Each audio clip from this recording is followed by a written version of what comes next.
Сәлем балақай. Сені бүгін каналымда көргеніме өте қуаныштымын. Бүгін біздер бірге 52-ші сабақ қысқа и тақырыбына берілген тапсырмаларды бірге орындайтын боламыз. Алдымен каналға тіркелуді ұмытпа. Біздерге оқуқты ашқан кезде ең бірінші оқуға сөздерді берген. Кәне бірге оқып шығайық. Май, шай, бой, той, сай, сайман, алақай, қалақай. 2, 1 және 3 буыннан тұратын сөздерді оқып шықтық. Енді астындағы тапсырмаға қарайық. Астындағы тапсырмада сурет бойынша бізге не құрастыру қажет? Сөз құрастыру қажет. Мына екі суретті бір-бірімен қосуымыз қажет. Кәне, ең бірінші тұрған бұл Т әрпі. Енді оған қасына нені қосиды? Бұл ненің суреті? Айдың суреті. Оған ай сөзін қосатын болсақ, қандай сөз пайда болды бізде? Тай. Бұл суреттегі тай шықты.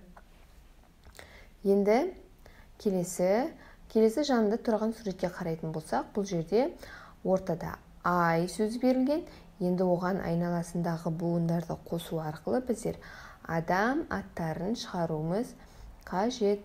Кәне, бірінші Айша, Айдос, Айқын, Айман. Осындай адам аттары шықты. Астында бізге тапсырма берген. Енді қараймыз.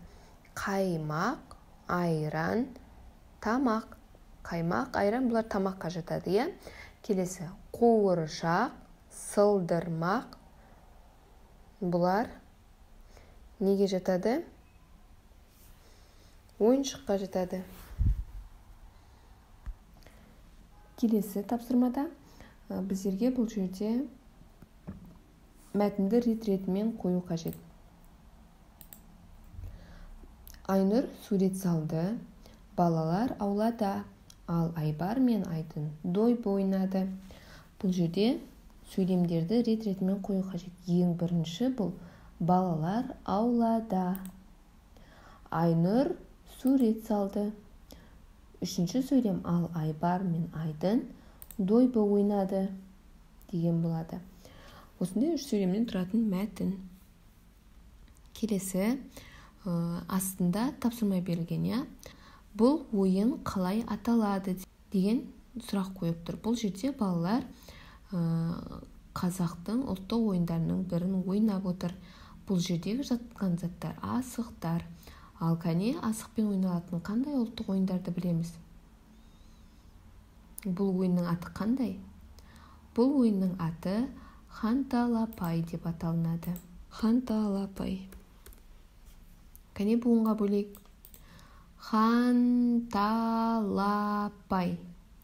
Неше буыннан тұр?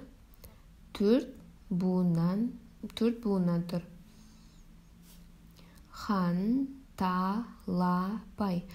4 дауысты дыбыс бар және 6 дауыссыз дыбыс бар.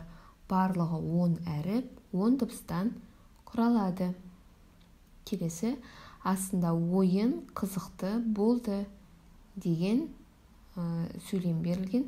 Бұл сөйлемді дәптерге сауатты, әдемі, көркем түрде көшіріп жазу қажет. Балақай, осымен бүгінгі біздің қысқа и дыбысы және әрпіне берілген сабағымыз аяқталды. Келесі сабақта кездескенше. Тапсырмалар түсінікті болды деген ойдамын.